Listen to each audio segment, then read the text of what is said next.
নমস্কাৰ লাৰ্ণিং আছামৰ অন্য এটি ভিডিঅ'লৈ আপোনালোক সকলোকে স্বাগতম জনাইছোঁ। আজি আমি পুনৰবাৰ আপোনালোকৰ বাবে আৰু এটা গুৰুত্বপূৰ্ণ ভিডিঅ' লৈ আহিছোঁ। আজি ভিডিঅ'টোত আমি ভাৰতৰ ৰাজনীতি অৰ্থাৎ ইণ্ডিয়ান পলিটিৰ কিছুমান খুব গুৰুত্বপূৰ্ণ প্ৰশ্ন যিসমূহ প্ৰায় পৰীক্ষাত আহি থাকে, আগতে ৰিপিট হৈছে ভালেমানবাৰ, এনেকুৱা ধৰণৰ কিছুমান প্ৰশ্ন লৈ আহিছোঁ ভাৰতৰ ৰাজনীতিৰ লগত জড়িত। ঠিক আছে, আপোনালোকে যদি ADRE হওক বা APSC হওক, আছাম পুলিচ হওক, টেট, DSS, GME ইত্যাদি পৰীক্ষাৰ বাবে যদি প্ৰস্তুতি চলাই আছে তেতিয়াহ'লে আপোনালোকৰ বাবে এইটো খুবেই গুৰুত্বপূৰ্ণ হ'ব। আৰু ইয়াৰ আগতেও আমি অসমৰ ৰাজনীতি অৰ্থাৎ আছাম পলিটি ৰিলেটেড দুটামান ভিডিঅ' আপলোড দিছোঁ, সেইকেইটা যদি আপোনালোকে চোৱা নাই চাই ল'ব পাৰিব। ঠিক আছে, আজিৰ ভিডিঅ'টো আমি এইখিনি বস্তু ডিছকাছ কৰিম। ঠিক আছে, আহক পলম নকৰি ভিডিঅ'টো আৰম্ভ কৰোঁ। প্ৰথম প্ৰশ্নটোত যাওঁ। ইয়াত কি কৈছে? Who is known as the father of the Indian constitution? ভাৰতীয় সংবিধানৰ পিতৃ বুলি কাক জনা যায় সুধিছে। ঠিক আছে, খুব গুৰুত্বপূৰ্ণ প্ৰশ্ন আৰু প্ৰায় পৰীক্ষাত আহে। অপশ্যন কি দিছে? জৱাহৰলাল নেহৰু, ডক্টৰ BR আম্বেদকাৰ, মহাত্মা গান্ধী আৰু ডক্টৰ ৰাজেন্দ্ৰ প্ৰসাদ। ইয়াৰে শুদ্ধ উত্তৰ কি হ'ব? শুদ্ধ উত্তৰ হ'ব option B, doctor BR Ambedkar. ঠিক আছে, আপোনালোকে প্ৰশ্নসমূহৰ উত্তৰ মোৰ লগতে দি যাবলৈ চেষ্টা কৰিব আৰু আমাক কমেণ্টতো জনাব কিমানটা আপোনালোকে শুদ্ধ কৰিব পাৰিছে। ঠিক আছে, ইয়াৰ ৰিলেটেড চাওঁ। আপোনাৰ ইয়াত কৈছে তেখেত কি আছিলে? Doctor BR Ambedkar. তেখেত আছিলে চেয়াৰমেন আছিলে, হয়নে? কি যিখন ড্ৰাফটিং কমিটি অৰ্থাৎ খচৰা প্ৰস্তুত সমিতি যিখন আছিলে তাৰে তেখেত সভাপতি আছিলে। ঠিক আছে, আপোনালোকে যদি জানে ভাৰতীয় সংবিধান যেতিয়া ৰচনা কৰিব লৈছিল তেতিয়া ভালেমানসমূহ কমিটি গঠন কৰা হৈছিল আৰু তাতে এটা খুবেই গুৰুত্বপূৰ্ণ কমিটি বা সমিতি হৈছে ড্ৰাফটিং কমিটি। ঠিক আছে, আৰু তাত চেয়াৰমেন আছিলে ডক্টৰ BR আম্বেদকাৰ। ঠিক আছে, মনত ৰাখিব।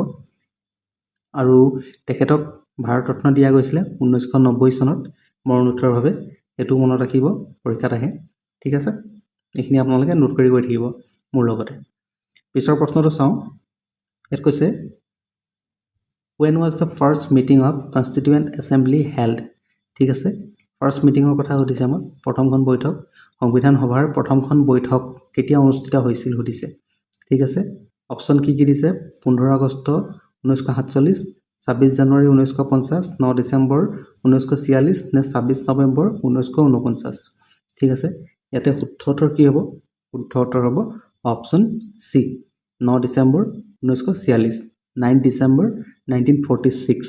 ঠিক আছে, এই তাৰিখটোত কি হৈছিলে? প্ৰথমখন বৈঠক অনুষ্ঠিত হৈছিলে, যি সংবিধান ৰচনাৰ বাবে সংবিধান সভা গঠন কৰা হৈছিলে, সেই সভাখনৰ প্ৰথমখন বৈঠক অনুষ্ঠিত হৈছিলে। ঠিক আছে, আৰু ইয়াৰ এই যি কনষ্টিটুৱেণ্ট এছেম্বলি হয় অৰ্থাৎ সংবিধান সভা, এইটো কেতিয়া বনিছিলে? গঠন হৈছিলে 6 ডিচেম্বৰ 1946। ঠিক আছে, 6 ডিচেম্বৰ 1946ত গঠন কৰা হৈছিলে। আৰু প্ৰথম যিখন বৈঠক ক'ত অনুষ্ঠিত হৈছিলে? কনষ্টিটিউশ্যন হল, আৰু যাক এতিয়া বৰ্তমান কি বুলি জনা যায়? Central hall of parliament house.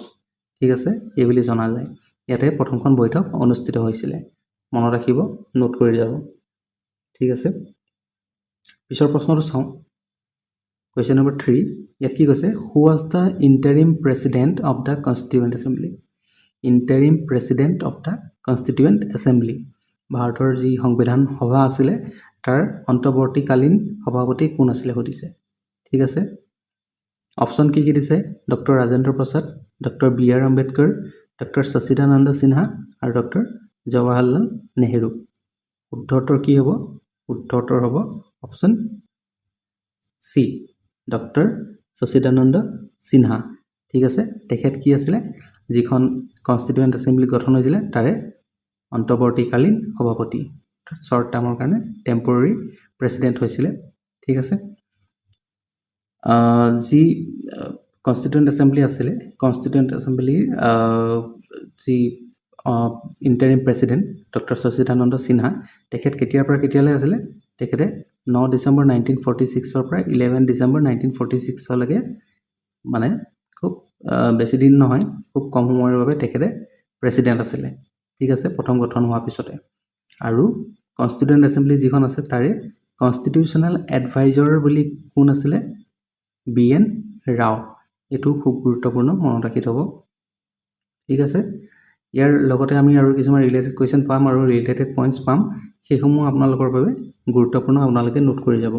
ঠিক আছে, নেক্সট কুৱেশ্যন নম্বৰ 4, ইয়াত কি কৈছে, who was the permanent president of the constituent assembly. ঠিক আছে, সংবিধান সভাৰ স্থায়ী সভাপতি কোন আছিলে সুধিছে। আমি আগৰটো পালোঁ কি ইণ্টাৰিম, অৰ্থাৎ টেম্পৰেৰী পাইছিলোঁ, আৰু তাৰপিছতে পাৰ্মানেণ্ট প্ৰেচিডেণ্ট অৰ্থাৎ স্থায়ী সভাপতি নিৰ্বাচন কৰা হৈছিলে। তেখেত কোন আছিলে? অপশ্যন দিছে doctor Rajendra Prasad, option B দিছে চৰ্দাৰ পেটেল, অপশ্যন চি দিছে জৱাহৰলাল নেহৰু, আৰু অপশ্যন ডি দিছে ডক্টৰ বি.আৰ. আম্বেদকাৰ। ঠিক আছে, তেতিয়াহ'লে কনষ্টিটুৱেণ্ট এছেম্বলি যি সংবিধান সভা আছে তাৰ স্থায়ী সভাপতি কোন আছিলে? শুদ্ধ উত্তৰ হ'ব অপশ্যন এ, ডক্টৰ ৰাজেন্দ্ৰ প্ৰসাদ। ঠিক আছে, তেখেতে কি হৈছিলে? পাৰ্মানেণ্ট প্ৰেচিডেণ্ট হিচাপে চিলেক্ট কৰা হৈছিলে, আৰু ফাৰ্ষ্ট প্ৰেচিডেণ্ট অফ ইণ্ডিয়া আছিলে তেখেত ডক্টৰ ৰাজেন্দ্ৰ প্ৰসাদ। আপোনালোকে যদি জানে ভাৰতৰ প্ৰথমগৰাকী ৰাষ্ট্ৰপতি আছিলে, সেইটো মনত ৰাখিব। কেতিয়াৰ পৰা কেতিয়ালৈ? 1950 পৰা 1962, দুটা টাৰ্মৰ কাৰণে হৈছিলে তেখেতে।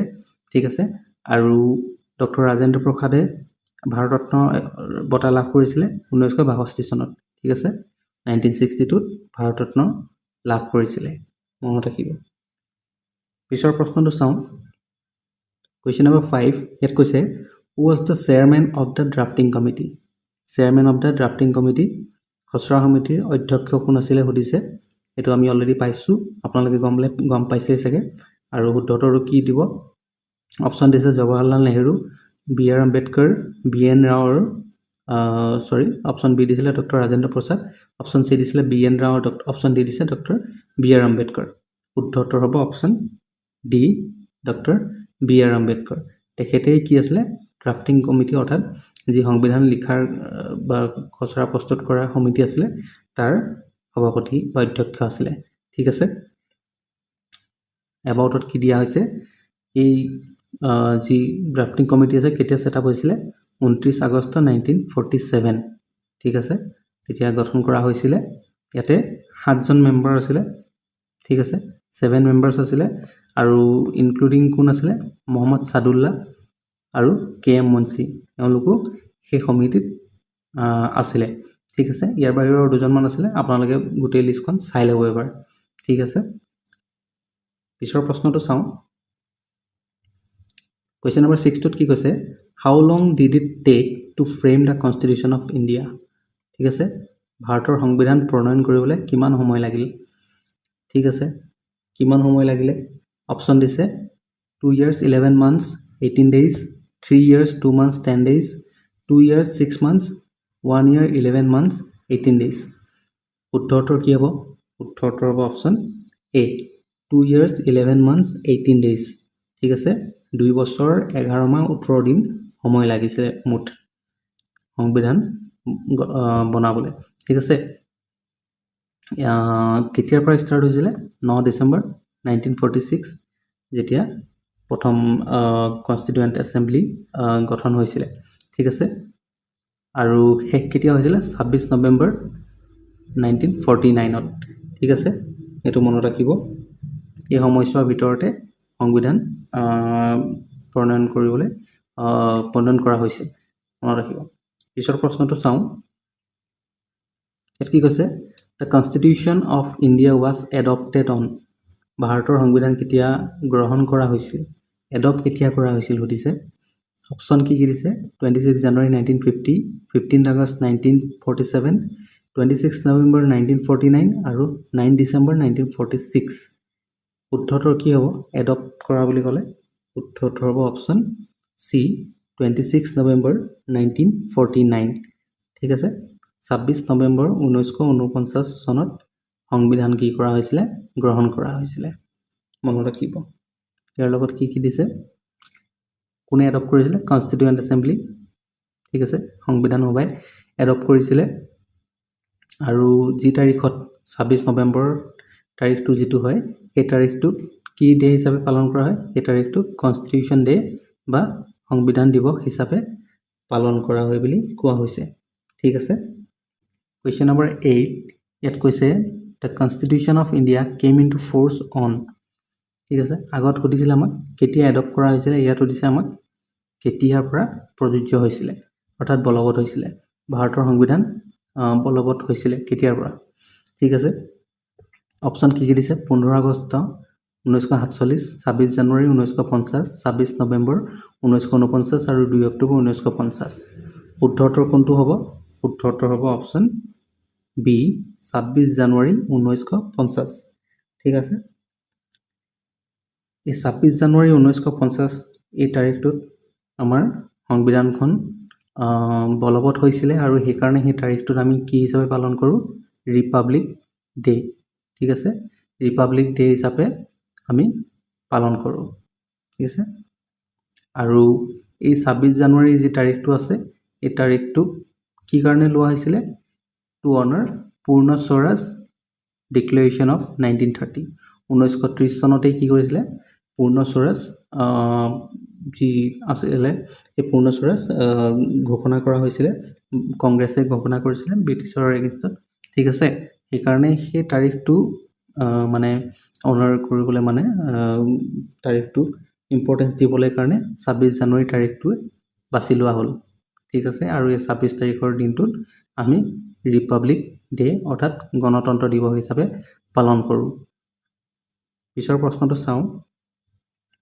পিছৰ প্ৰশ্নটোত কি কৈছে which is the largest written constitution in the world ঠিক আছে বিশ্বৰ আটাইতকৈ ডাঙৰ লিখিত সংবিধান কোনখন সুধিছে কৰ হ'ব constitution of USA constitution of India constitution of UK নে কনষ্টিটিউশ্যন অফ কানাডা শুদ্ধ উত্তৰ সকলোৱে আপোনালোকে গম পাইছে শুদ্ধ উত্তৰ option B constitution of India ভাৰতৰ সংবিধানখন পৃথিৱীৰ ভিতৰতে আটাইতকৈ ডাঙৰ অৰ্থাৎ বা লংগেষ্ট বুলি ক'ব পাৰে আপোনালোকে আটাইতকৈ বেছি শব্দ আছে মানে সেইকাৰণে কি কোৱা হয় লংগেষ্ট বা লাৰ্জেষ্ট কনষ্টিটিউশ্যন অফ ৱৰ্ল্ড বুলি কোৱা হয় ইয়াত কি আছে মুঠ 1,46,385 ৱৰ্ডছ আছে যিখন ইংলিছ ভাৰ্চন হয় ইংলিছ ভাৰ্চনত কি আছে 1,46,385টা শব্দ আছে আৰু যেতিয়া প্ৰথম সংবিধানখন এডপ্ট কৰা হৈছিল তেতিয়া কি আছিলে 448টা আৰ্টিকেল আছিলে 25টা পাৰ্টত ভাগ আছিলে আৰু 12টা শিডিউল আছিলে তেতিয়া আপোনালোকে এইটোও মনত ৰাখিব ঠিক আছে পিছলৈ প্ৰায় সলনি হৈছে কিছুমান বস্তু ঠিক আছে পিছৰ প্ৰশ্নটো কুৱেশ্যন নম্বৰ 10 ইয়াত কি কৈছে কুৱেশ্যন নম্বৰ 10ত কৈছে the idea of the preamble was borrowed from ভাৰতৰ সংবিধানৰ যি প্ৰস্তাৱনা আছে প্ৰথমে প্ৰস্তাৱনাৰ যিটো ধাৰণা সেইটো কৰাৰ পৰা ধাৰলৈ লোৱা হৈছে অপশ্যন কি দিছে ফ্ৰান্স আয়াৰলেণ্ড আমেৰিকা বা USA নে কানাডা ইয়াৰ শুদ্ধ উত্তৰ কি হ'ব কুৱেশ্যন নম্বৰ 10ৰ শুদ্ধ উত্তৰ হ'ব অপশ্যন চি USA ঠিক আছে আমেৰিকাৰ পৰা যি প্ৰস্তাৱনাৰ ধাৰণাটো আছে সেই ধাৰণাটো লোৱা হৈছে ঠিক আছে based on objectives resolution drafted and moved by the Pandit Nehru ঠিক আছে জৱাহৰলাল নেহৰুৱে অবজেক্টিভ ৰিজলিউশ্যন তেতিয়াই কি কৰিছিলে ড্ৰাফ্ট কৰিছিলে আৰু মানে প্লেচ কৰিছিলে সংবিধান সভাৰ আগত সেই অবজেক্টিভ ৰিজলিউশ্যনৰ ওপৰত বেছ কৰি কিনে প্ৰিএম্বলটো মানে ভাৰতৰ সংবিধানৰ যি প্ৰস্তাৱনা আছে সেয়া লোৱা হৈছিলে ঠিক আছে আৰু এমেণ্ড কৰা হৈছিলে এমেণ্ডেড বাই 42nd কনষ্টিটিউশ্যনেল এমেণ্ডমেণ্ট এক্ট 1976 যি 42তম সংশোধন আছিলে সেই সংশোধনৰ জৰিয়তে কি কৰা হৈছিলে ভাৰতৰ সংবিধানত প্ৰিএম্বল এমেণ্ড কৰা হৈছিলে আৰু সেই 42nd এমেণ্ডমেণ্ট যেতিয়া হৈছিলে তেতিয়া কি কৰিছিলে তিনিটা নতুন ৱৰ্ড যেনেকৈ ছ'চিয়েলিষ্ট সেকুলাৰ আৰু ইণ্টিগ্ৰিটি এইকেইটা ৱৰ্ড এড কৰা হৈছিলে ঠিক আছে মনত ৰাখিব প্ৰথমে এইকেইটা ৱৰ্ড নাছিলে কনষ্টিটিউশ্যন যেতিয়া এমেণ্ড কৰা হৈছিলে 42nd এমেণ্ডমেণ্ট এক্ট 1976ত তেতিয়াই এইকেইটা ৱৰ্ড ইনক্লুড কৰা হ'ল ঠিক আছে ছ'চিয়েলিষ্ট মানে অৰ্থাৎ সমাজবাদী যি সামাজিক অধিকাৰ চবৰে যাতে সমান হয় সেয়া দিবলৈ কাৰণে পিছৰটো যাতে সেকুলাৰ হ'লে মানে ধৰ্ম নিৰপেক্ষ বুজায় আৰু ইণ্টিগ্ৰিটি অৰ্থাৎ একতা বুজায় ঠিক আছে এইকেইটা ৱৰ্ড কি কৰা হৈছিলে সংবিধানৰ প্ৰিএম্বলত ইনক্লুড কৰা হৈছিলে পিছৰ প্ৰশ্নটোত কি কৈছে fundamental rights in the Indian constitution were borrowed from ভাৰতৰ সংবিধানৰ যি মৌলিক অধিকাৰ আছে সেই মৌলিক অধিকাৰসমূহ ক'ৰ পৰা লোৱা হৈছে কোনখন কনষ্টিটিউশ্যনৰ পৰা লোৱা হৈছে সুধিছে অপশ্যন কি দিছে ৰাছিয়া USA জাৰ্মানী নে অষ্ট্ৰেলিয়া ঠিক আছে ফাণ্ডামেণ্টেল ৰাইটছ অৰ্থাৎ মৌলিক অধিকাৰ আপোনালোকে গম পায় ইয়াৰ শুদ্ধ উত্তৰ কি হ'ব অপশ্যন বি USA ঠিক আছে এইটো শুদ্ধ উত্তৰো কি হ'ব USA হ'ব কি কৈছে যি আমাৰ সংবিধান আছে সংবিধানৰ যিটো পাৰ্ট 3 আছে ঠিক আছে আৰ্টিকেল 12 পৰা আৰ্টিকেল 35 তাতে এই মৌলিক অধিকাৰসমূহ উল্লেখ আছে ঠিক আছে আৰু বৰ্তমান 6টা ফাণ্ডামেণ্টেল ৰাইটছ আছে ঠিক আছে 6টা মৌলিক অধিকাৰ সংবিধানত উল্লেখ আছে বৰ্তমান ঠিক আছে এইটো মনত ৰাখিব খুব এটা গুৰুত্বপূৰ্ণ ইম্পৰ্টেণ্ট প্ৰশ্ন আপোনালোকে নোট কৰিব পিছৰ প্ৰশ্নটো চাওঁ কৈছে directive principles of state policy যাক চৰ্টত কি জনা যায় DPSPs বুলি জনা যায় ক'ৰ পৰা লোৱা হৈছে বৰড ফ্ৰম ৰাজ্যিক নীতিৰ নিৰ্দেশনামূলক নীতিসমূহ কোনখন দেশৰ পৰা লোৱা হৈছিল সুধিছে অপশ্যন দিছে আয়াৰলেণ্ড ফ্ৰান্স ব্ৰিটেইন আৰু কানাডা ঠিক আছে ইয়াত শুদ্ধ উত্তৰ কি হ'ব ইয়াৰে শুদ্ধ উত্তৰ হ'ব অপশ্যন এ আয়াৰলেণ্ড ঠিক আছে আয়াৰলেণ্ড যিখন দেশ আছে এই দেশৰ পৰাই কি হোৱা আছে directive principal of state policies অৰ্থাৎ DPSPs বা নিৰ্দেশনামূলক যিসমূহ নীতি আছে ৰাজ্যিক নীতিৰ সেইসমূহ ধাৰলৈ লোৱা হৈছে ঠিক আছে আৰু ইয়াত ডিটেইলছত কি দিয়া হৈছে ইয়াত কৈছে কোনটো পাৰ্টত আছে পাৰ্ট 4ত আছে আৰ্টিকেল কিমানৰ পৰা কিমান হ'ব 36 to 51 of the Indian constitution ঠিক আছে এই যিখিনি DPSPs আছে বা নিৰ্দেশনামূলক নীতিসমূহ আছে এইসমূহ কি হয় এইসমূহ কিছুমান মানে গাইডলাইন হয় যিয়ে মানে গভৰ্ণমেণ্টক কি কৰে হেল্প কৰে কিহত হেল্প কৰে যি লছ আৰু পলিচিছ ৰুলছ ৰেগুলেশ্যন গভৰ্ণমেণ্টে বনাব সেইসমূহ বনোৱাত সহায় কৰে এইখিনি বস্তু ধ্যানত ৰাখি কেনে গভৰ্ণমেণ্টে কি কৰে ৰুলছ ৰেগুলেশ্যনসমূহ বনোৱায় ঠিক আছে গতিকে এইটো এটা খুব গুৰুত্বপূৰ্ণ DPSPs ইয়াৰ ওপৰতো কুৱেশ্যন আহি থাকে এইটো এটা ইম্পৰ্টেণ্ট টপিক হয় আপোনালোকে ভালকৈ চাব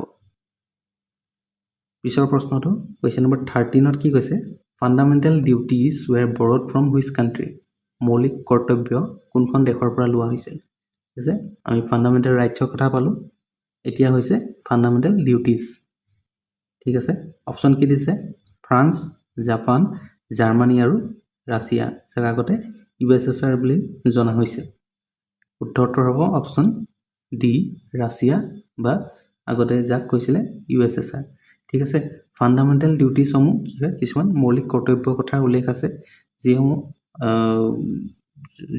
জনতাৰ বাবে দিয়া হৈছে ইয়াত কি কৈছে এইখিনি ৰিকমেণ্ড কোনে কৰিছিলে ৰিকমেণ্ডেড বাই চৰণ সিং কমিটি ঠিক আছে চৰণ সিং কমিটি গঠন কৰা হৈছিলে আৰু এই কমিটিয়ে এই ফাণ্ডামেণ্টেল ডিউটিছৰ কথা ৰিকমেণ্ড কৰিছিলে ফাণ্ডামেণ্টেল ডিউটিছখিনি প্ৰথমে নাছিলে পিছত যেতিয়া 42nd এমেণ্ডমেণ্ট হ'ল এতিয়া 1976ত তেতিয়া এইখিনি সংবিধানত ইনক্লুড কৰা হ'ল ঠিক আছে আৰু ক'ত আছে পাৰ্ট 4A আণ্ডাৰত দেখুওৱা হৈছে আৰ্টিকেল 51A অধীনত ঠিক আছে ফাণ্ডামেণ্টেল ডিউটিছ চৰণ সিং কমিটিয়ে ৰিকমেণ্ড কৰিছিলে এইটো মনত ৰাখিব ঠিক আছে আৰু প্ৰথমে নাছিলে 42nd এমেণ্ডমেণ্ট যি 42তম সংশোধন হৈছিলে 1976 চনত তেতিয়াই এইখিনি ইনক্লুড কৰা হ'ল ঠিক আছে পিছৰ প্ৰশ্নটো কুৱেশ্যন নম্বৰ 14 ইয়াত কি কৈছে at present how many fundamental rights are there বৰ্তমান সময়ত কিমানটা মৌলিক অধিকাৰ আছে সুধিছে মৌলিক ফাণ্ডামেণ্টেল ৰাইটছ আপোনালোকে পাইছেই মই আগতে অলৰেডি উল্লেখ কৰিছোঁৱে ইয়াত শুদ্ধ উত্তৰ হ'ব অপশ্যন বি 6টা মৌলিক অধিকাৰৰ কথা উল্লেখ আছে সংবিধানত বৰ্তমান ঠিক আছে অৰিজিনেলি কি কৈছে অৰিজিনেলি 7 ৰাইটছ আছিলে প্ৰথমে 7টা আছিলে যেতিয়া সংবিধান প্ৰথমে আহিছিলে আৰু পিছলৈ কি হ'ল এটা এবলিছ কৰি দিয়া হ'ল বা চেঞ্জ কৰি দিয়া হ'ল মৌলিক অধিকাৰ আৰু আৰ্টিকেল যি 12 to 35 আছে পাৰ্ট 3 আণ্ডাৰ তাতে মৌলিক অধিকাৰসমূহৰ কথা উল্লেখ আছে যিটো মই অলৰেডি কৈ আহিছোঁ ঠিক আছে নেক্সট যিটো কৈছে কুৱেশ্যন নম্বৰ 15 ইয়াত কি কৈছে ইমাৰ্জেঞ্চি প্ৰভিজনছ ৱেৰ বৰড ফ্ৰম জৰুৰীকালীন ব্যৱস্থা কোনখন দেশৰ পৰা লোৱা হৈছে সুধিছে। অপশ্যন কি দিছে? এ দিছে কানাডা, জাৰ্মানী, অষ্ট্ৰেলিয়া আৰু জাপান। ইয়াৰ শুদ্ধ উত্তৰ কি হ'ব? ইমাৰ্জেঞ্চি প্ৰভিজনছ। শুদ্ধ উত্তৰ হ'ব অপশ্যন বি, জাৰ্মানী। ঠিক আছে, জাৰ্মানীৰ পৰা এই প্ৰভিজনসমূহ লোৱা হৈছে। ঠিক আছে, ক'ত উল্লেখ আছে? আমাৰ ভাৰতৰ সংবিধানৰ পাৰ্ট যি 18 আছে, পাৰ্ট 18 তাত উল্লেখ আছে। ঠিক আছে, আৰ্টিকেল কোনমানৰ পৰা কিমান আছে? আৰ্টিকেল 352ৰ পৰা 360লৈকে উল্লেখ আছে। ঠিক আছে, আৰু মূলতঃ তিনি প্ৰকাৰৰ আছে যি এমাৰ্জেঞ্চি হয়। 3 টাইপৰ এমাৰ্জেঞ্চি আছে: নেশ্যনেল এমাৰ্জেঞ্চি, ফাইনেন্সিয়েল এমাৰ্জেঞ্চি আৰু প্ৰেচিডেণ্টছ ৰুল। ঠিক আছে, এই 3 ধৰণৰ এমাৰ্জেঞ্চিৰ কথা উল্লেখ আছে আৰ্টিকেল 352ৰ পৰা 360ৰ ভিতৰত। মনত ৰাখিবই, খুবেই গুৰুত্বপূৰ্ণ। পিছৰ প্ৰশ্ন, কুৱেশ্যন নম্বৰ 16। ইয়াত কি কৈছে? ইয়াত কৈছে the right to property was removed as a fundamental right by কোনটো সংশোধনীৰ দ্বাৰা সম্পত্তি অধিকাৰ মৌলিক অধিকাৰ হিচাপে আঁতৰাই দিয়া হ'ল? ঠিক আছে, ৰাইট টু প্ৰপাৰ্টিটো কি আছিলে? আগতে মৌলিক অধিকাৰ, ফাণ্ডামেণ্টেল ৰাইটছত ইনক্লুড আছিলে। মই যিটো অলপ আগত ক'লোঁ 7টা মৌলিক অধিকাৰ আছিলে, তাৰে ফাণ্ডামেণ্টেল ৰাইট আছিলে, তাৰে ৰাইট টু প্ৰপাৰ্টিটো এটা আছিলে, আৰু সেইটো বৰ্তমান কি হয়? ফাণ্ডামেণ্টেল ৰাইটৰ পৰা আঁতৰাই দিয়া হৈছে। কোনটো সংশোধনীৰ দ্বাৰা আঁতৰোৱা হৈছিলে? অপশ্যন কি হ'ব? শুদ্ধ উত্তৰ অপশ্যন বি, 44th এমেণ্ডমেণ্ট। ঠিক আছে, 44তম যি সংশোধন হৈছিলে, সেই সংশোধনৰ দ্বাৰা আঁতৰাই দিয়া হৈছিলে। ইয়াত কি কৈছে? 44th যিটো এমেণ্ডমেণ্ট হৈছিলে এইটো 1978ত হৈছিলে, আৰু তেতিয়া প্ৰাইম মিনিষ্টাৰ আছিলে মৰাৰজী দেশাই। ঠিক আছে, জনতা পাৰ্টি গভৰ্ণমেণ্ট আছিলে তেতিয়া। আৰু মৌলিক অধিকাৰ অৰ্থাৎ ফাণ্ডামেণ্টেল ৰাইটছৰ পৰা আঁতৰাই কি কৰা হৈছিলে? এইটো এটা লিগেল ৰাইট হিচাপে আৰ্টিকেল 308 ইনক্লুড কৰা হৈছিলে, পাৰ্ট 12। ঠিক আছে, আৰ্টিকেল 308 ইনক্লুড কৰা হ'ল ৰাইট টু প্ৰপাৰ্টিটো লিগেল ৰাইট হিচাপে। ঠিক আছে, সেইটো মনত ৰাখিব। 44th amendment. ঠিক আছে, পিছৰ প্ৰশ্নটো চাওঁ। Question number 17। ইয়াত কৈছে right to constitutional remedies. Right to constitutional remedies provided under which article? কোনটো অনুচ্ছেদৰ অধীনত সাংবিধানিক প্ৰতিকাৰৰ অধিকাৰ প্ৰদান কৰা হৈছে বুলি কৈছে? ঠিক আছে, কনষ্টিটিউশ্যনেল ৰেমেডিজ এইটো এটা খুব গুৰুত্বপূৰ্ণ, বহুত ইম্পৰ্টেণ্ট পইণ্ট হয়, টপিক হয়। ঠিক আছে, অপশ্যন কি দিছে? আৰ্টিকেল 19, আৰ্টিকেল 21, আৰ্টিকেল 32 আৰু আৰ্টিকেল 356। ঠিক আছে, কোনটো হ'ব শুদ্ধ উত্তৰ? শুদ্ধ উত্তৰ হ'ব option C, article 32, right to constitutional remedies. ঠিক আছে, ইয়াত আপোনালোকে এবাৰ চাই লওক কি কৈছে? Citizens can approach the Supreme Court directly to enforce their fundamental rights. Supreme কোৰ্টক ডাইৰেক্টলি এপ্ৰ'চ কৰিব পাৰে। ঠিক আছে, এই যিটো ৰাইট হয়, ৰাইট টু কনষ্টিটিউশ্যনেল ৰেমেডিজ, এইটো আটাইকেইটা ৰাইটছৰ, ফাণ্ডামেণ্টেল ৰাইটছৰ সকলোতকৈ ওপৰত। কাৰণ এই ৰাইটটোৱে কি কৰে? যি সাধাৰণ পাব্লিক আছে তেখেতলোকক ৰাইট দিয়ে যে সুপ্ৰিম কোৰ্টক ডাইৰেক্টলি এপ্ৰ'চ কৰিবলৈ। যদি তেওঁলোকৰ কিবা যদি ফাণ্ডামেণ্টেল ৰাইট যদি ভায়লেট হৈছে, তেতিয়াহ'লে তেওঁলোকে এপ্ৰ'চ কৰিব পাৰে। আৰু সুপ্ৰিম কোৰ্টক কি কৰিব পাৰে? সুপ্ৰিম কোৰ্টে ৰিট ইছ্যু কৰিব পাৰে। সুপ্ৰিম কোৰ্টে 5টা ধৰণৰ ৰিটছ অৰ্থাৎ আদেশনামা জাৰি কৰিব পাৰে যদি চিটিজেনছৰ কিবা যদি ৰাইট ভায়লেট হয়। ঠিক আছে, সেইকাৰণে এই ৰাইটটো কি কয়? Heart and soul of the constitution. ঠিক আছে, heart and soul of the constitution বুলি জনা যায়। ঠিক আছে, মনত ৰাখিব ৰাইট টু কনষ্টিটিউশ্যনেল ৰেমেডিজ। আৰু 5 টাইপছৰ ৰিটছ যিটো আছে, সেইকেইটা কি হয়? সেইকেইটা হৈছে হেবেছ কৰ্পাছ, মেণ্ডামাছ, প্ৰহিবিশ্যন, চাৰ্টিয়ৰি আৰু কুৱ ৱাৰেণ্টো। এইকেইটা কি হয় আপোনালোকে এবাৰ ভালকৈ চাই ল'ব, বা আমি বেলেগ ভিডিঅ'ত বিতংত আলোচনা কৰিম। ঠিক আছে, গতিকে ৰাইট টু কনষ্টিটিউশ্যনেল ৰেমেডিজ মনত ৰাখিব আৰ্টিকেল 32। Question number 18। ইয়াত কৈছে who call article 32 the heart and soul of the constitution. 32 নং অনুচ্ছেদক কোনে সংবিধানৰ হৃদয় আৰু আত্মা বুলি অভিহিত কৰিছিল? অপশ্যন কি দিছে? Mahatma Gandhi, doctor B R. আম্বেদকাৰ, জৱাহৰলাল নেহৰু আৰু doctor Rajendra Prasad.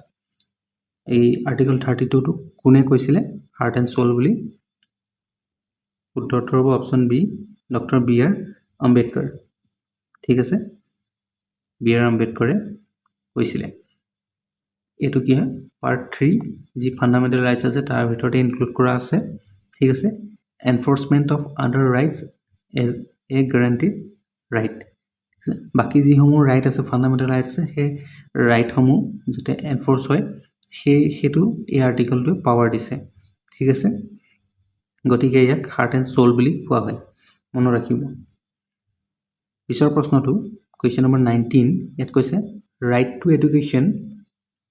Education is provided under which article কোনটো অনুচ্ছেদৰ অধীনত শিক্ষাৰ অধিকাৰ প্ৰদান কৰা হৈছে সুধিছে অপশ্যন কি দিছে আৰ্টিকল 19 আৰ্টিকল 21A আৰ্টিকল 32 আৰু আৰ্টিকল 45 কোনটো আৰ্টিকলৰ অধীনত কি কৰা হৈছে ৰাইট টু এডুকেশ্যন প্ৰভাইড কৰা হৈছে শুদ্ধ উত্তৰ কি হ'ব শুদ্ধ উত্তৰ হ'ব option B article 21A article 21A শিক্ষা অধিকাৰ দিয়া হৈছে ইয়াত কি কৈছে ফ্ৰী এণ্ড কম্পালচৰি এডুকেশ্যন ঠিক আছে free and compulsory education fundamental right হয় বুলি কৈছে ঠিক আছে 16ৰ পৰা যি 14 বছৰলৈ যিসমূহ শিশু আছে তেওঁলোকে ফ্ৰী আৰু কম্পালচৰি এডুকেশ্যন পাব লাগিব ঠিক আছে যি 86 কনষ্টিটিউশ্যনেল এমেণ্ডমেণ্ট এক্ট আছিলে 2002 চনত হৈছিলে তাৰ অধীনত কি কৰা হৈছিলে এইটো এটা ফাণ্ডামেণ্টেল ৰাইট বুলি ভৰোৱা হৈছিলে ঠিক আছে 86 কনষ্টিটিউশ্যনেল এমেণ্ডমেণ্ট এক্ট 2002 চনত হৈছিলে ঠিক আছে আৰু ইয়াৰ অধীনতে কি হৈছিলে ৰাইট টু এডুকেশ্যন এক্ট ঠিক আছে ৰাইট টু এডুকেশ্যন এক্ট 2009 চনত আহিছিলে ঠিক আছে গতিকে এইটো মনত ৰাখিব খুব গুৰুত্বপূৰ্ণ পিছৰ প্ৰশ্নটোত যাওঁ কুৱেশ্যন নম্বৰ 20 কি কৈছে fundamental duties were included on the recommendation of which committee ঠিক আছে এইটো আমি পাইছোঁ অলৰেডি পাইছোঁ কোনখন কমিটিৰ পৰামৰ্শ মতে মৌলিক কৰ্তব্যসমূহ অন্তৰ্ভুক্ত কৰা হৈছিল অপশ্যন এ দিছে Charan Singh committee option B দিছে চৰকাৰীয়া কমিটি অপশ্যন চি দিছে বলবন্ত ৰায় মেহতা কমিটি আৰু অপশ্যন ডি দিছে পাঞ্চি কমিটি উত্তৰটো হ'ব option A Charan Singh committee আমি অলৰেডি পালোঁ ঠিক আছে এই কমিটিখন 1976 চনত গঠন কৰা হৈছিল ঠিক আছে তেতিয়া আমাৰ ভাৰতবৰ্ষত কি হৈছিলে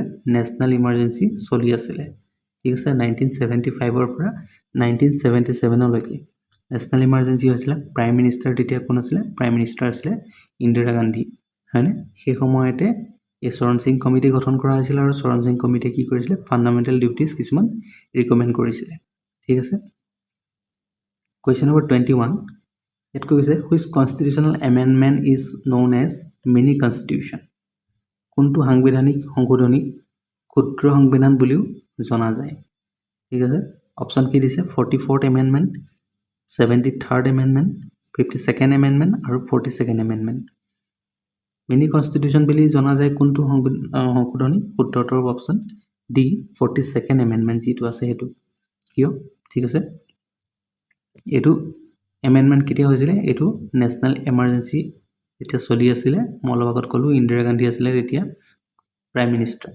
এই 1976ত সেইটো সময়তে এই সংশোধনটো কৰা হৈছিলে ঠিক আছে this amendment written major changes of the constitution ঠিক আছে এই সংশোধনটোত কি কৰা হৈছিলে ভালেমানখিনি মানে এমেণ্ডমেণ্ট কৰা হৈছিলে যাৰ বাবে ইয়াক মিনি কনষ্টিটিউশ্যন বুলি জনা যায় ঠিক আছে ইয়াত মানে কি কৰা হৈছিলে আপোনালোকৰ আমি আগতে অলৰেডি ডিছকাছ কৰিলোঁ প্ৰিএম্বল হওক বা ফাণ্ডামেণ্টেল ডিউটিজ হওক এইসমূহ ইনক্লুড কৰা হৈছিলে আৰু আপোনাৰ জুডিচিয়াৰী পাৱাৰটো লিমিট কৰি দিয়া হৈছিলে পাৰ্লিয়ামেণ্টৰ যি পিৰিয়ড সেইটো এক্সটেণ্ড কৰি দিয়া হৈছিলে এনেকুৱা বিভিন্ন ধৰণৰ কিছুমান সংশোধন কৰা হৈছিলে এইটো কনষ্টিটিউশ্যনত সেয়াহে ইয়াক মিনি কনষ্টিটিউশ্যন বুলিও জনা যায় ঠিক আছে 42nd এমেণ্ডমেণ্ট যিটো হয় এই এমেণ্ডমেণ্টটো খুব গুৰুত্বপূৰ্ণ ইয়াৰ ৰিলেটেড বহুত প্ৰশ্ন আহি থাকে ঠিক আছে এইটো আপোনালোকে ভালকৈ চাব পিছৰ প্ৰশ্নটোত কৈছে the parliament of India consist of ভাৰতৰ সংসদত নিম্নোক্ত বিষয়সমূহৰ দ্বাৰা গঠিত হৈছে কোনসমূহ বিষয় অপশ্যন এ দিছে লোকসভা আৰু ৰাজ্যসভা অনলি অপশ্যন বি দিছে লোকসভা ৰাজ্যসভা আৰু প্ৰেচিডেণ্ট অপশ্যন চি দিছে প্ৰেচিডেণ্ট আৰু প্ৰাইম মিনিষ্টাৰ, আৰু অপশ্যন ডি দিছে লোকসভা, ৰাজ্যসভা আৰু সুপ্ৰিম কোৰ্ট। পাৰ্লিয়ামেণ্ট বুলি ক'লে আমি কি বুজো? অপশ্যন বি লোকসভা, ৰাজ্যসভা আৰু প্ৰেচিডেণ্ট অৰ্থাৎ ৰাষ্ট্ৰপতি।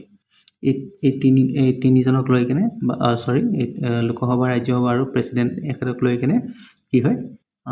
পাৰ্লিয়ামেণ্ট গঠন কৰা, ঠিক আছে? পাৰ্লিয়ামেণ্টৰ পাৰ্ট হয় এওঁলোক। এইটো ক'ত ডিফাইন আছে? আৰ্টিকল 79 যি আছে কনষ্টিটিউশ্যনৰ, তাতে এই বস্তুটো উল্লেখ আছে, ঠিক আছে? প্ৰেচিডেণ্টে কিন্তু কি নকৰে? Does not sit or vote in either house. যি ৰাজ্যসভা হওক বা লোকসভা হওক, প্ৰেচিডেণ্টে তাতে কি নকৰে? নবহে বা ভোট নকৰে, ঠিক আছে? মনত ৰাখিব। কুৱেশ্যন নম্বৰ 23, ইয়াত কৈছে what is the minimum age to become a member of Lok Sabha? লোকসভাৰ সদস্য হ'বলৈ ন্যূনতম বয়স কিমান লাগে সুধিছে আমাক। অপশ্যন এ দিছে 21 ইয়াৰ্ছ, অপশ্যন বি দিছে 25, অপশ্যন চি দিছে 30 আৰু অপশ্যন ডি দিছে 35। উত্তৰটোৰ কি হ'ব? উত্তৰটোৰ হ'ব অপশ্যন বি, 25 বছৰ মিনিমাম আপোনাৰ হ'ব লাগিব যদি লোকসভাৰ সদস্য হ'বলৈ হয়, ঠিক আছে? এইটো আপোনাৰ মেনশ্যন আছে আৰ্টিকল যি 84B আছে ইণ্ডিয়ান কনষ্টিটিউশ্যনত, তাতে মেনশ্যন আছে এইটো কথা, ঠিক আছে? আৰু আমাৰ ভাৰতৰ আজিলৈকে যি য়ংগেষ্ট MP, ঠিক আছে, মেম্বাৰ অফ পাৰ্লিয়ামেণ্ট, তেখেত কি হৈছে? লোকসভাৰ য়ংগেষ্ট MP তেখেত হৈছে পুষ্পেন্দ্ৰ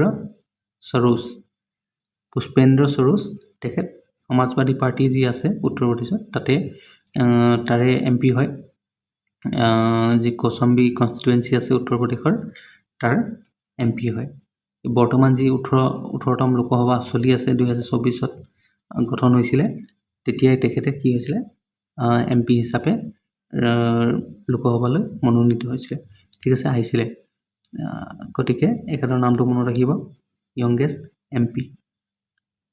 স্বাধীনতাৰ পিছৰ পৰা এখেতে আটাইতকৈ কম বয়সত হৈছে। পিছৰ প্ৰশ্নটোত কি কৈছে?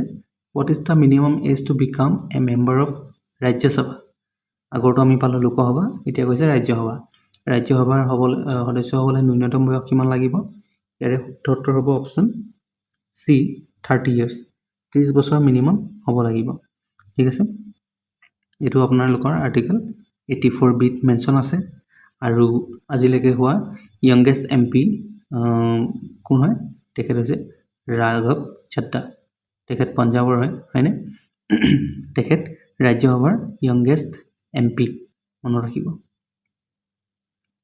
কুৱেশ্যন নম্বৰ 25, ইয়াত কি কৈছে? What is the term of the office of Rajya Sabha member? ঠিক আছে, ৰাজ্যসভা সদস্যসকলক কাৰ্যকাল কিমান সুধিছে। অপশ্যন কি দিছে? 4 বছৰ, 5 বছৰ, 6 বছৰ নে 7 বছৰ? উত্তৰটোৰ কি হ'ব? উত্তৰটোৰ হ'ব 6 বছৰ, ঠিক আছে? ৰাজ্যসভাৰ যিসকল সদস্য আছে তেওঁলোকৰ কাৰ্যকাল 6 বছৰ থাকে, ঠিক আছে? ৰাজ্যসভা কি হয়? এটা পাৰ্মানেণ্ট বডি হয়, ঠিক আছে? স্থায়ী হয় ৰাজ্যসভা, লোকসভাৰ নিচিনা নহয়। ৰাজ্যসভা কি হয়? স্থায়ী বডি হয় আৰু ডিজলভ কৰিব নোৱাৰে, ঠিক আছে? ভংগ কৰিব নোৱাৰে, ডিজলভ কৰিব নোৱাৰে। কিন্তু কি হয়? প্ৰত্যেক কি হয়? 1/3 of the members, 1/3 of the cheating members retire every 2 years। প্ৰত্যেক 2 বছৰত কি হয়? তাৰ 3/1 ভাগ যি সদস্য আছে তেখেতলোক কি হয়? ৰিটায়াৰ হয়, আৰু সেই তেখেতলোকৰ ৰিটায়াৰ হোৱাৰ পিছত পুনৰ ইলেকশ্যন হয়, আকৌ সেই পষ্টকেইটাত মানুহ আহি যায়, ঠিক আছে? MP ইলেক্ট কৰা হয়, ঠিক আছে? এইটো মনত ৰাখিব, ৰাজ্যসভা পাৰ্মানেণ্ট বডি হয় এটা। পিছৰ প্ৰশ্নটোত কি কৈছে? Question number 26, what is the normal term of Lok Sabha? লোকসভাৰ স্বাভাৱিক কাৰ্যকাল কিমান? যেনেকৈ আমি ৰাজ্যসভাৰ পালোঁ 6 বছৰ, লোকসভা হ'লে কি হ'ব? লোকসভা হ'লে হ'ব উত্তৰটোৰ 5 বছৰ, অপশ্যন বি, ঠিক আছে? 5 বছৰৰ বাবে থাকে, আৰু 5 বছৰ হ'লে লোকসভা কি হৈ যাব? ডিজলভ হৈ যাব, অৰ্থাৎ ভংগ হৈ যাব automatically. It can be extended for 1 year at a time by the parliament, ঠিক আছে? কেতিয়া কৰিব পাৰে? 1 year এট এ টাইম, 1 বছৰলৈ এক্সটেণ্ড কৰিব পাৰে, কিন্তু কেতিয়া? যেতিয়া নেশ্যনেল ইমাৰ্জেঞ্চি হৈ থাকে। নেশ্যনেল ইমাৰ্জেঞ্চি টাইমত আণ্ডাৰ আৰ্টিকল 352 কি হ'ব পাৰে? পাৰ্লিয়ামেণ্ট লোকসভাৰ কাৰ্যকাল 1 বছৰলৈ এক্সটেণ্ড কৰিব পাৰে এবাৰত। ঠিক আছে, আৰু এই এক্সটেনশ্যনটো মানে আপোনাৰ যদি বোলে ইমাৰ্জেঞ্চি বোলে অফিচিয়েলি ঘোষণা কৰিলে যে ইমাৰ্জেঞ্চি শেষ হ'ল, তেতিয়াহ'লে 6 মাহতকৈ বেছি সময় থাকিব নোৱাৰিব। ঠিক আছে, ইমাৰ্জেঞ্চি শেষ হ'ল, তাৰ 6 বছৰৰ ভিতৰত ভংগ হ'ব লাগিব। ঠিক আছে, 6 মাহতকৈ বেছি সময় থাকিব নোৱাৰিব। মনত ৰাখিব এইখিনি। পিছৰ প্ৰশ্নটো চাওঁ। কুৱেশ্যন নম্বৰ 27ত কৈছে, who appoints the prime minister of India? ভাৰতৰ প্ৰধানমন্ত্ৰীক কোনে নিযুক্তি দিয়ে? অপশ্যন কি দিছে? Chief justice of India, speaker of Lok Sabha, vice president আৰু প্ৰেচিডেণ্ট অফ ইণ্ডিয়া। ইয়াৰে শুদ্ধ উত্তৰ কি হ'ব?